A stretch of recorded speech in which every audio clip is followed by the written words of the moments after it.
তৃণমূল কংগ্রেস এই রাজ্যে যে বারবার মূল্যবৃদ্ধি জিনিসপত্রের দাম বেড়ে যায় এই নিয়ে চিৎকার চেঁচামেচি করছে। আজকে এই প্রেস কনফারেন্স করতে গিয়ে সত্যি আমার হাসিও পাচ্ছে। তার কারণ হচ্ছে বাংলায় একটা কথা বলা আছে, বলে সবাই চোরের মায়ের বড় গলা। আমি দেখছিলাম, আমি আপনাদের সামনেও সেই হিসেব পেশ করব যে এপ্রিল মাসে বিজেপি শাসিত যে রাজ্যগুলো তার তুলনায় পশ্চিমবঙ্গের পেট্রোলের দাম 8 থেকে 18 টাকা পশ্চিমবঙ্গের বেশি দাম, ডিজেলের দাম 3 থেকে 11 টাকা বেশি। মোদী সরকার গোটা বিশ্বের সাথে তাল মিলিয়ে, বিশ্বে যেমন অপরিশোধিত তেলের দাম বেড়েছে, মোদী সরকার তার নিয়ন্ত্রণ তেলের দাম কন্ট্রোল করতে পেরেছে। 21শে নভেম্বর 2021 এবং 22শে মে 2022 এই দুইবার কেন্দ্র সরকারের সিদ্ধান্তের ফলে সম্মিলিতভাবে পেট্রোলের দাম 13 টাকা এবং ডিজেলের দাম 16 টাকা কমে।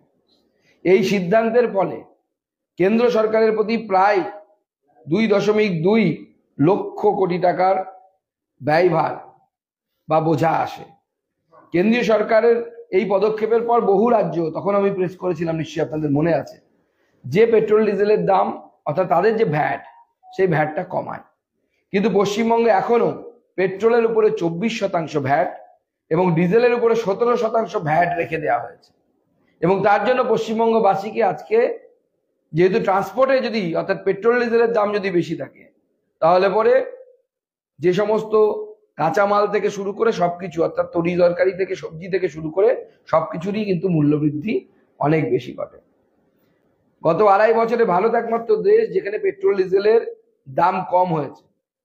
উল্টো দিকে যদি আমরা প্রতিবেশী দেশগুলোকে দেখি, পাকিস্তানে গত 2.5 বছরে 76% ডিজেলের দাম বেড়েছে, শ্রীলঙ্কাতে 78% দাম বেড়েছে, বাংলাদেশে 25% দাম বৃদ্ধি হয়েছে।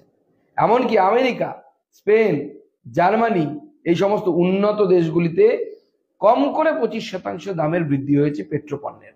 তৃণমূল সরকারের জন্য জেলায় জেলায় উজালা যে গ্যাস কানেকশন, যে উজালা গ্যাসে 550 টাকার গ্যাস পাওয়া যায় মোদিজির ভর্তুকির জন্য, আজকে সেই তৃণমূল সরকারের জন্য জেলায় জেলায় কিন্তু উজালা সমিতি তৈরি হয়নি। তার ফলে পশ্চিমবঙ্গে প্রায় 13 লক্ষ মহিলা, যাদেরকে উজালা যোজনার গ্যাস কানেকশন দেবে বলে নরেন্দ্র মোদী ঠিক করেছিল, তারা কিন্তু এখন বঞ্চিত হচ্ছে। অর্থাৎ তাদেরকে মাসে 900 টাকা করে গ্যাস কিনতে হচ্ছে, একটি সিলিন্ডারের জন্য 900 টাকার বেশি দিতে হচ্ছে। এই 13 লক্ষ মহিলা যদি উজালা যোজনার কানেকশন পেতেন, তাদের ওই গ্যাস সিলিন্ডারই 550 টাকায় কিনতে হতো।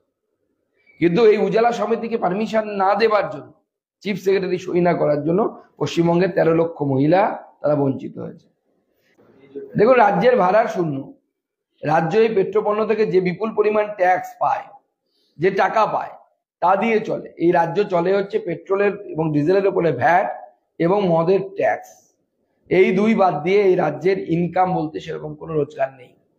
এবং মদের যদি কোনো কারণে মদের ইনকাম বন্ধ হয়ে যায় পশ্চিমবঙ্গে, তাহলে পরে পশ্চিমবঙ্গ সরকার শিক্ষক, অশিক্ষক কর্মচারী থেকে শুরু করে নিজের এমপ্লয়িজদেরকে মাইনে পর্যন্ত দিতে পারবে না, মাস মাইনে দিতে পারবে না। এখনো পর্যন্ত জিএসটি কাউন্সিলে পশ্চিমবঙ্গেও ঐকমত হয়নি, তারাও কেন্দ্র সরকারের সাথে সহমত পোষণ করেনি যে পেট্রোল ডিজেলকে জিএসটির আন্ডারে আনা হোক। পশ্চিমবঙ্গ সরকার হলে পরে আরো কিছু সরকার যদি অবজেকশন করে, সবাই সহমত হলে চলে আসবে জিএসটিতে, এবং তার ফলে পেট্রোল ডিজেলের দাম অবশ্যই কম হবে। এখনো পর্যন্ত অর্থনীতিবিদদের মত হচ্ছে তাই। দেখুন, মুখ্যমন্ত্রী তো মিথ্যে কথা বলছেন।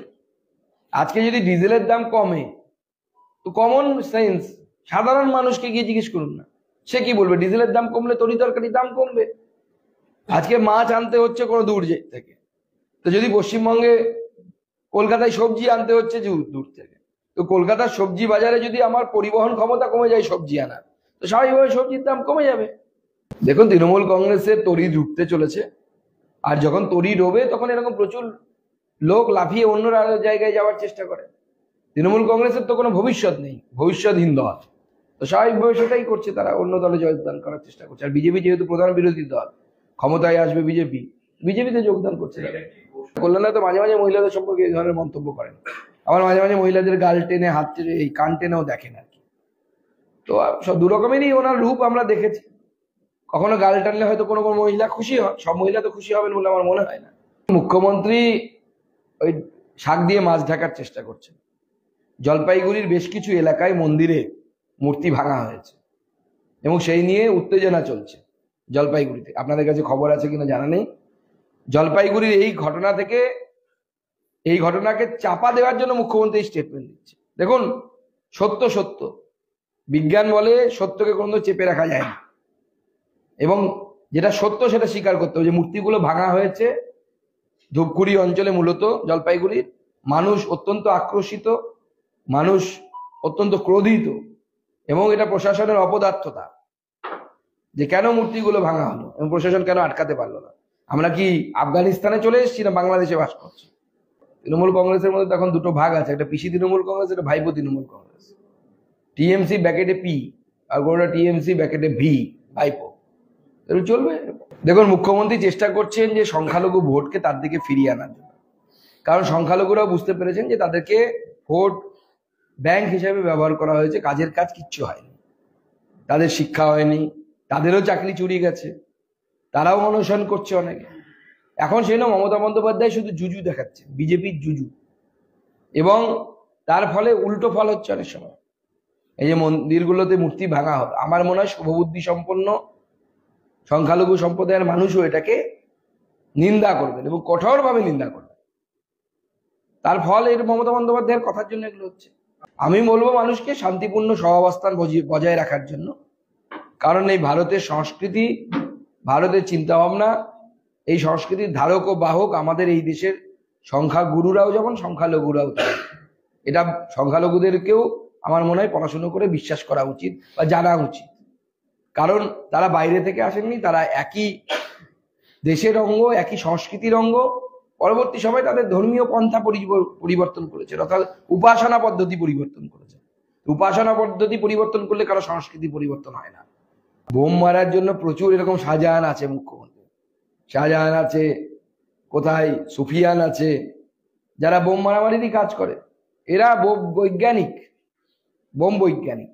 মুখ্যমন্ত্রীকে বলুন না কোর্টে যেতে, একবার চিফ জাস্টিসের কাছে রিট পিটিশন ফাইল করতে। তার তো অনেক বড় বড় উকিল আছে, কল্যাণবাবুকে দায়িত্ব দিক, দ্বার ভাঙা থেকে পাস করা উকিলকে, সুবিধা হবে। তিনি গিয়ে হাইকোর্টে বলবেন যা অমিত শাহকে অ্যারেস্ট করতে হবে। বর্ডারটা নাই বিএসএফ কে 5 কিলোমিটার, ওটা বাড়িয়ে 15 করা হলো, মুখ্যমন্ত্রী লাফালাফি শুরু করে দিল। বাকিটা তো পুলিশ সামলায়। গরুটা আসছে কি করে বর্ডারে? উড়ে উড়ে আসছে নাকি উবে উবে আসছে, আর বর্ডারে গিয়ে টুপ করে পড়ে যাচ্ছে। সৌমিত্র খানের সম্পত্তি নিয়ে সৌমিত্র খান অলরেডি তার এক্সপ্লেনেশন দিয়েছে, তার বাবা মা কিভাবে এই সম্পত্তির মালিক হয়েছে, তারপরে সেই সম্পত্তি কিভাবে সৌমিত্রের কাছে ট্রান্সফার হয়েছে। মুখ্যমন্ত্রী মিথ্যে কথা বলছে। বিজেপিতে থাকলে সম্পত্তি খুব একটা বাড়ে না, সেটার উদাহরণ হচ্ছে আমরা, আমাদেরকে দেখলেই বোঝা যায়। যদি বেড়ে থাকে সৌমিত্র খানের টিএমসির সময় বেড়েছিল।